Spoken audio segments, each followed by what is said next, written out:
மாணவர்கள் மீது பெல்லட் குண்டு தாக்குதல் என வழக்கு தொடுக்கப்பட்ட நிலையில் காயமடைந்த மாணவர்களுக்கு உரிய சிகிச்சை அளிக்க நீதிமன்றம் உத்தரவிட்டிருக்கிறது. கூடுதல் விவரங்களை எமது செய்தியாளர் வெங்கடேசன் வழங்கிட கேட்கலாம்.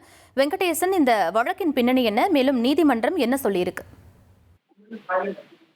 வணக்கம்.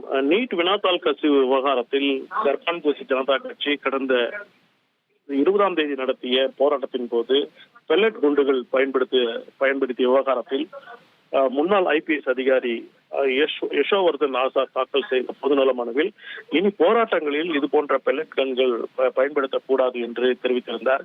இந்த மனுவை உச்சநீதிமன்ற தலைமை நீதிபதி சூரியகாந்த் தலைமையிலான அமர்வு விசாரித்தது.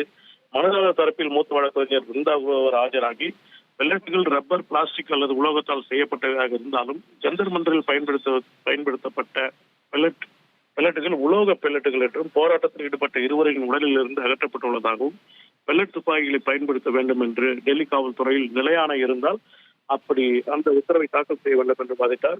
அப்போது நீதிபதிகள் போராட்டம் வன்முறையாக மாறி தடியடி மற்றும் கண்ணீர் புகைகள் பயன்படுத்தப்பட்டால் நிலைமையை கட்டுப்படுத்த முடியாத தீவிர சூழ்நிலைகளில் போலீசார் துப்பாக்கிச்சூடு நடத்த அனுமதி உண்டு என்றும், போராட்டம் சமூக திசை திருப்பப்பட்டு வன்முறையாக மாறும் நிலையில் பெல்லட் துப்பாக்கிகளை பயன்படுத்துவதை மட்டும் எவ்வாறு தடை செய்ய முடியும் என்று கேட்டனர்.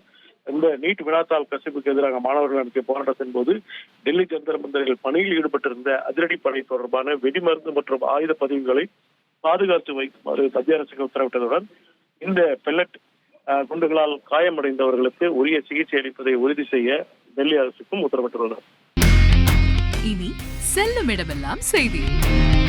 தந்தை டிவியின் வாட்ஸ்அப் சேனலை ஃபாலோ பண்ணினா செல்ல இருக்கும் இடமெல்லாம் செய்தி. இதோ QR கோட் இப்பவே ஸ்கேன் பண்ணுங்க, ஃபாலோ பண்ணுங்க.